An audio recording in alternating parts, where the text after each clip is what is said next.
The most frightening letter a veteran can receive isn't a denial. It's the notification that the VA intends to reevaluate your established service-connected disability rating. This usually happens when the VA believes there has been material improvement in your condition, and that belief often stems not from a scheduled review, but from something you inadvertently did or said. You might be sitting here thinking your claim is static, locked in, untouchable, but the VA system is designed to constantly assess and reassess functional capacity. The trap is that many actions taken by veterans, actions they believe are entirely separate or even helpful, are interpreted by the VA as evidence of sustained improvement, triggering a cascade that can lead to a reduction in compensation. We are not talking about malice here. We are talking about administrative procedure and regulatory requirement. Understanding these 8 critical triggers is your best defense against accidentally opening the door to a reevaluation. If you have a high rating, especially one tied to mental health or chronic pain, you need to hear every single word of this. The first, and perhaps most common unintended trigger, is filing a new, unrelated claim, the domino effect. When a veteran files a claim for a new disability, perhaps something minor like plantar fasciitis or a secondary condition, they often assume the VA will only look at the new evidence related to that specific body part. This is a dangerous assumption rooted in a fundamental misunderstanding of the VA's duty to assist and its duty to ensure accurate compensation. When you open a new claim file, the VA is mandated to review your entire claims folder, often referred to as your C file, to ensure all current ratings are accurate and supported by the newest evidence. This is the domino effect in action. Let's say you are rated 70% for PTSD and 30% for a knee condition. You file a new claim for tinnitus, which is usually straightforward. However, in the process of reviewing the file for tinnitus, the Rating Veterans Service Representative, RVSR, notices something critical. Your last PTSD C&P exam was 5 years ago, and your primary care notes from the past 2 years, submitted as part of the new claim, show you reported stable mood and reduced reliance on therapy. The RVSR is now obligated to look closer at the mental health rating, even though you only filed for a ringing ear. The new claim acts as a fresh lens, forcing the reviewer to scrutinize everything. This is particularly treacherous if your existing high-value claims are not legally protected as static. If your condition is designated non-static, meaning the VA expects improvement, any new filing acts as a procedural flag to check if that expected improvement has materialized. The RVSR must determine if the evidence of record supports the current rating. If the new evidence, even ancillary evidence like a brief mention of feeling better in a primary care note you submitted for the tinnitus claim, contradicts the severity required for the current rating, the VA may initiate a proposal to reduce. This review is not limited to conditions that are physically proximate. It's a review of the entire disability picture.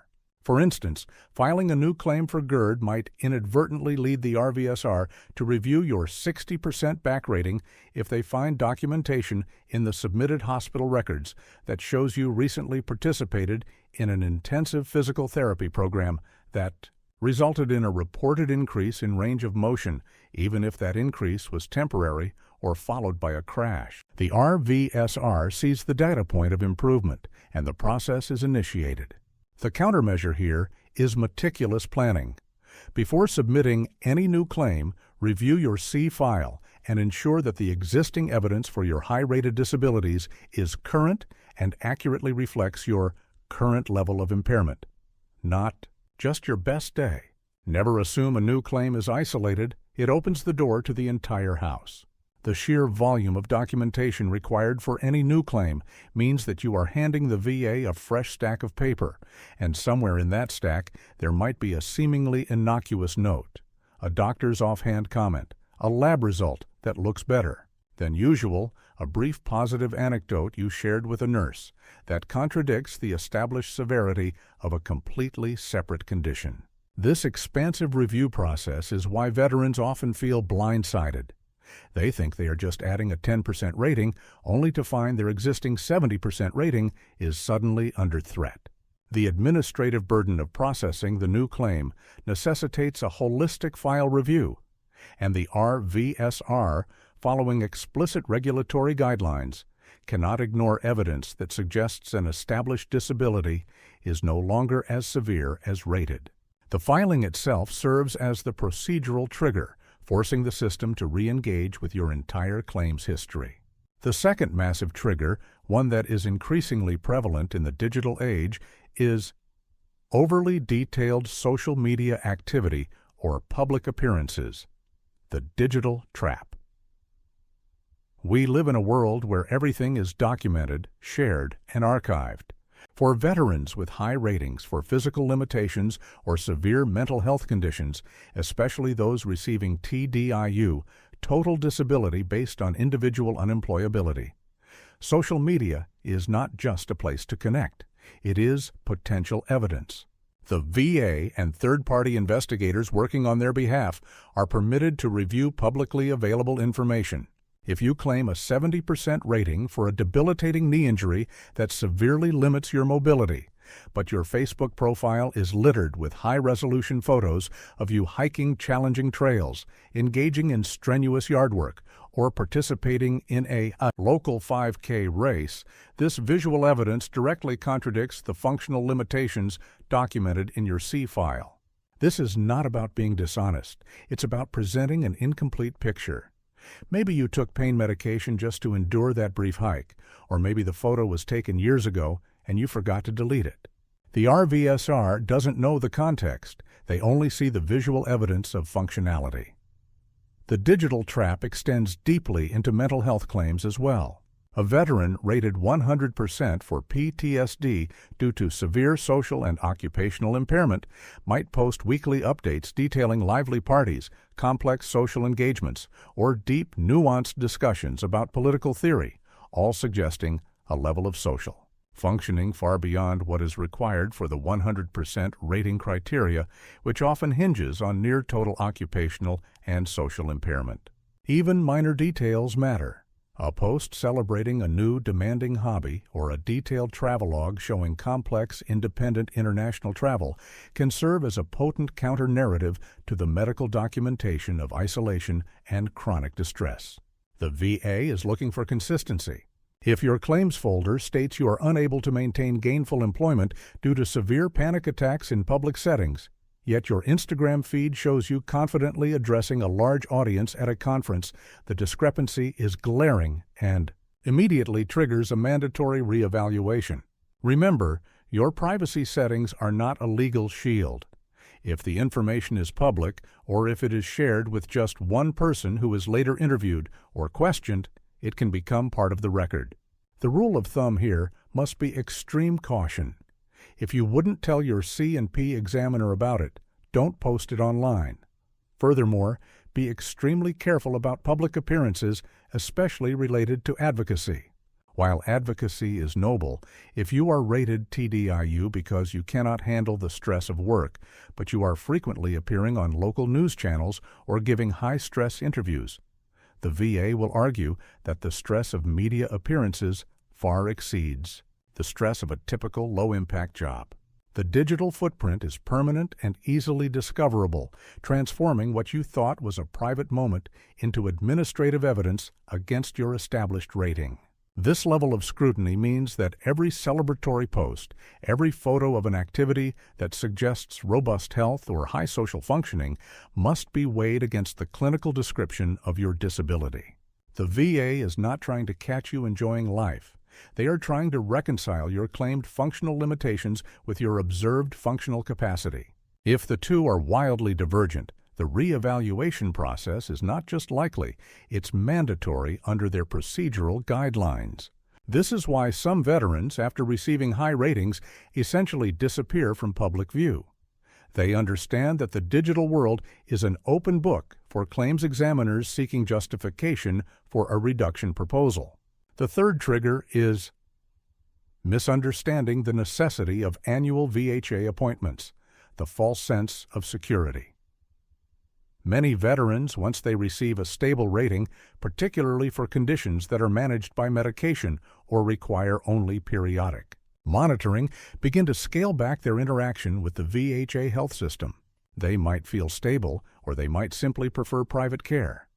However, skipping mandatory VHA follow-ups or failing to schedule periodic checkups for service-connected conditions creates a dangerous gap in evidence. The VA relies on recent, consistent medical evidence to support the continuation of your rating.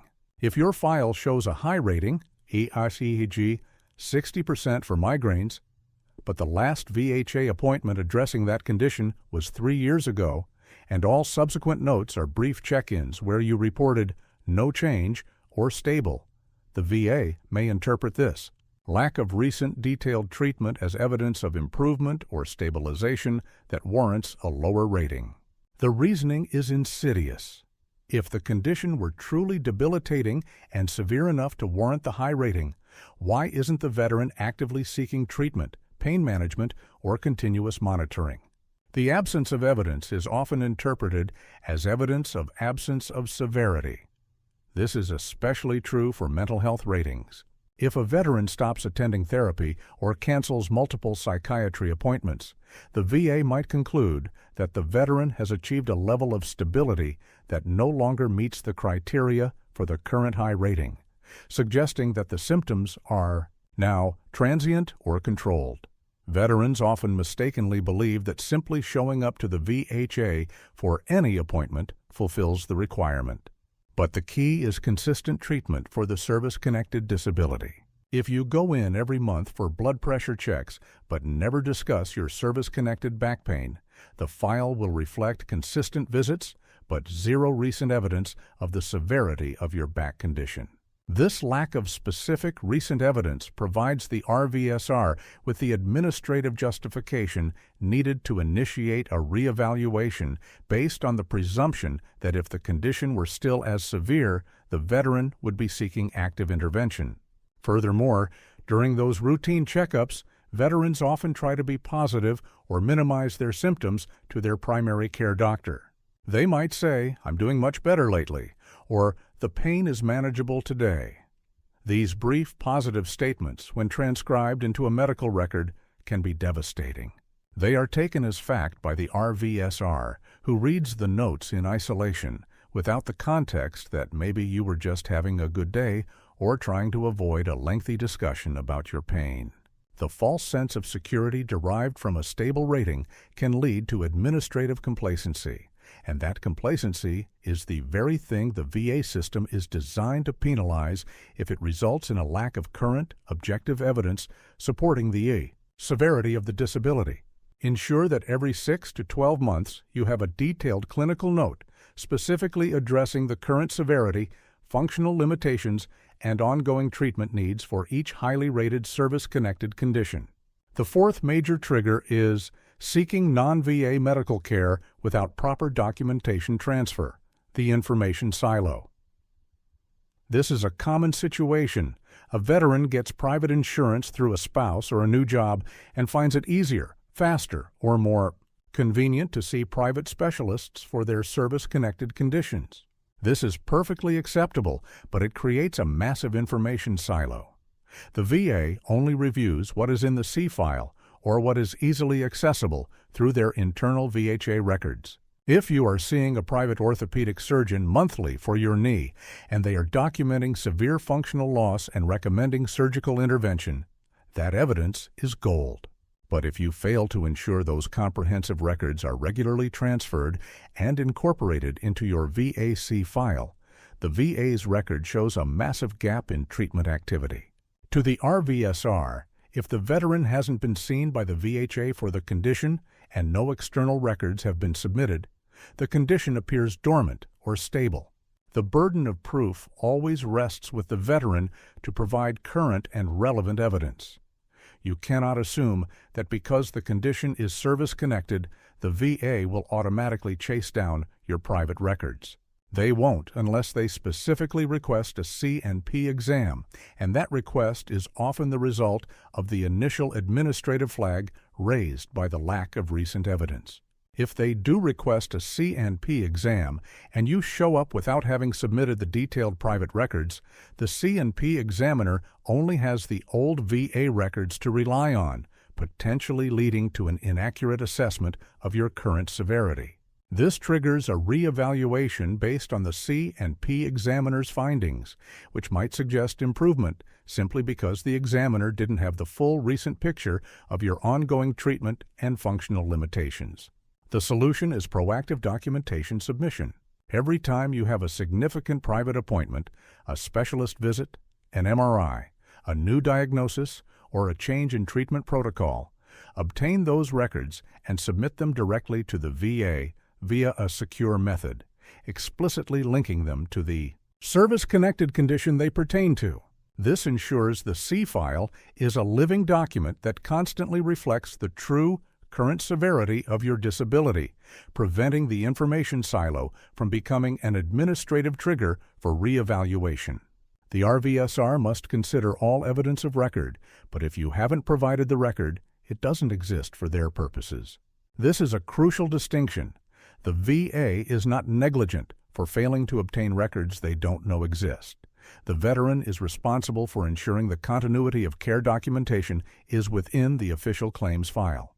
The convenience of private care should never overshadow the necessity of administrative diligence regarding your compensation. The fifth trigger, which is purely administrative but highly effective at flagging a file, is failing to update contact information or address changes. The administrative flag.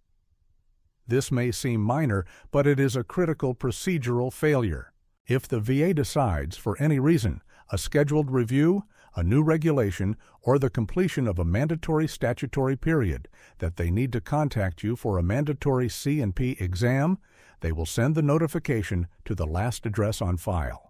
If that letter is returned as undeliverable, the VA will attempt one or two subsequent contact methods, often through secondary numbers or emails.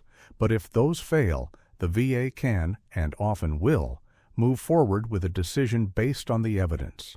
Already in your C file, this is classified as a failure to cooperate.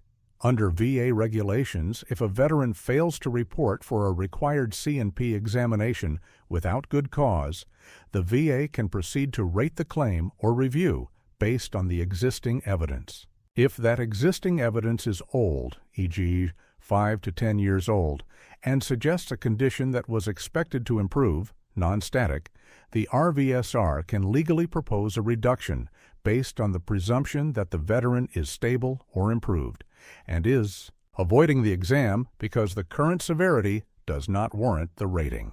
The returned mail acts as a massive administrative red flag, signaling to the system that the veteran is non-responsive. This often triggers a procedural review that might otherwise have been bypassed. Furthermore, if you are receiving mail at an old address, you might miss the critical proposal to reduce letter, which gives you 60 days to respond and submit new evidence to contest the proposed reduction. Missing this deadline is catastrophic, as the reduction will become final, and fighting it requires a much more difficult appeal process. This is the easiest trigger to avoid. Ensure your address, phone number, and email are always current in the VA system, both with the VHA and the Veterans Benefits Administration, VBA. This simple administrative step ensures that if the VA initiates any action, you receive the necessary due process notification and have the opportunity to respond and defend your rating. The failure to update contact information transforms a minor administrative issue into a procedural catastrophe that can cost you thousands in benefits, because the VA system interprets silence and return mail as tacit acknowledgement of stability. Or worse, non-cooperation. The sixth significant trigger is voluntarily submitting positive evidence. The oversharing mistake. Veterans often want to demonstrate progress or improvement in their lives, perhaps securing a new job after years of unemployment, or successfully completing a physical therapy regimen. They may submit this information to the VA, thinking it shows resilience or management of their condition. While resilience is admirable, the VA compensation system is not designed to reward resilience. It is designed to compensate for the average impairment of functional capacity. Submitting evidence that highlights improvement, stability, or increased functionality without the necessary medical context of ongoing pain, medication reliance, or daily struggle can be severely detrimental. For instance, if a veteran with a high mental health rating submits documentation showing they successfully completed a demanding 6-month vocational training program, the RVSR may interpret this as evidence of sustained occupational functioning, directly contradicting the criteria for the current high rating, which often mandates severe occupational impairment. The same principle applies to physical conditions. If you submit a letter from your physical therapist enthusiastically detailing your increased range of motion, ROM, in your knee, but fail to detail the extreme pain and medication required to achieve that temporary ROM, the VA focuses solely on the objective measurement of improvement. They see the increased ROM and use that as evidence to reduce the rating, even if the improvement is temporary, fluctuating, or achieved only under extreme duress. Remember, the VA looks for sustained improvement and permanence of stability to justify a reduction. If you submit a positive data point, you must immediately contextualize it with the corresponding negative data points. The increased pain flares, the need for increased medication, the subsequent crash that followed the period of activity. Oversharing positive outcomes without the complete, painful picture is a common mistake that essentially hands the VA the justification they need to initiate a reevaluation based on documented recovery. If you must submit positive information, ensure it is accompanied by a detailed personal statement and recent medical evidence emphasizing the residual functional limitations and the fluctuating nature of the condition, making it clear that the improvement is not sustained or permanent. The seventh trigger, which is highly paradoxical, is requesting vocational rehabilitation, Chapter 31, the employment paradox. Vocational rehabilitation and employment, VR&E, is a fantastic program designed to help disabled veterans find suitable employment. However, initiating the VR&E process, especially for veterans with high mental health ratings, or TDIU, sends a powerful mixed signal to the VA. TDIU is granted because the veteran is unable to maintain substantially gainful employment due to their service-connected disabilities. Applying for VR&E inherently suggests that the veteran believes they are capable of training for and maintaining gainful employment, or at least that they possess sufficient residual functional capacity to participate in a demanding training program. This application acts as a direct administrative flag against the TDIU status, or the high rating based on occupational impairment. The VR&E counselor's assessment of your abilities, your aptitude testing results, and your stated employment goals are all documented and can be reviewed by the VBA. If the VR&E evaluation concludes that you have the cognitive and social capacity to successfully complete a 2-year college degree or a complex technical certification, that finding serves as significant evidence that contradicts the severity required for a high mental health rating, or TDIU. The VA's argument is simple. If you are capable of handling the stress, deadlines, and social interaction required for extensive vocational training, you are likely capable of handling the stress of certain types of employment. While participation in VR&E does not automatically lead to a reduction, the request and the subsequent assessment open the door to a reevaluation of your occupational impairment criteria. If you are rated TDIU, you must approach VR&E with extreme caution and ensure that your VR&E application and assessment accurately reflect the significant accommodations and limitations required for your success. If the VA sees you successfully completing a demanding program without reported flares or stress-related breakdowns, they will argue that your disability has improved to the point where employment is feasible, thereby triggering a proposal to terminate TDIU, and potentially reduce the underlying rating. This paradox requires veterans to clearly delineate the difference between potential for employment with maximum accommodations and sustained gainful employment in the open labor market. The eighth and final major trigger is the subtle but devastating. The mismatch between C&P, exam presentation, and daily life. The consistency crisis. This often occurs during the limited observation period of a C&P exam. Veterans, trying to be polite, cooperative, or simply having a good day, may inadvertently present themselves in a way that contradicts their documented functional limitations. For instance, a veteran claiming severe lower back pain and mobility issues might walk briskly into the C&P examiner's office, stand without assistance while waiting, and then sit down and stand up without visible difficulty. The examiner, in their limited window of observation, documents this observed functional capacity, noting veteran demonstrated no difficulty ambulating or transitioning from sitting to standing. This observation, even if the veteran is in agony, internally or medicated heavily, acts as powerful immediate evidence that contradicts the severity claimed in the file. The RVSR prioritizes the objective findings of the C&P examiner, especially when those findings suggest greater functional capacity than claimed. Another example involves mental health. A veteran claiming severe social anxiety and inability to communicate might engage in a lengthy, articulate, and highly engaging conversation with the examiner, discussing complex topics and maintaining excellent eye contact. The examiner notes the veteran is well-groomed, articulate, cooperative, and oriented, which can severely undermine the documented claims of social isolation and severe cognitive impairment. The consistency crisis arises because the VA is assessing your average functional capacity, but the C&P exam captures only a snapshot. To mitigate this, veterans must ensure their presentation is consistent with their actual limitations. This is not about exaggerating symptoms. It is about being honest about your current state. If you need to use an assistive device, use it. If standing causes severe pain, inform the examiner immediately. If you are having a high-anxiety day, state that clearly and request accommodations. The mismatch between the narrative of your file and the narrative of your brief presentation is one of the quickest ways to trigger a reevaluation based on observed functional improvement.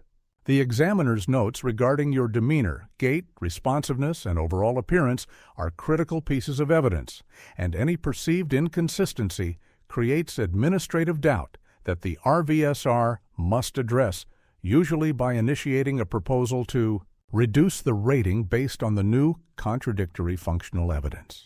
In summary, maintaining a stable VA disability rating requires constant intentional administrative diligence. The VA system is not static. It is a living entity designed to ensure that compensation matches current functional impairment. Every action you take, from filing a new claim to posting a photo online, from skipping a doctor's appointment to applying for job training, is potentially viewed through the lens of potential improvement. To safeguard your benefits, you must be the curator of your own file. Understand that filing a new claim opens your entire history for scrutiny. Be vigilant about your digital footprint as public information is evidence. Prioritize consistent, specific treatment for your service-connected conditions, even when stable. And ensure that all private medical records are regularly incorporated into your VAC file to prevent information gaps. Never fail to update your contact information, as return mail is an administrative disaster. Finally, contextualize any positive outcomes you submit with the reality of ongoing pain and limitations, and ensure your presentation during any examination accurately reflects your current level of functional impairment, not just your ability to put on a brave face. Knowledge is your shield in this system. By understanding these 8 triggers, you move from passively receiving benefits to actively and intentionally defending the compensation you earned. Stay vigilant, stay documented, and never assume your rating is completely safe from review.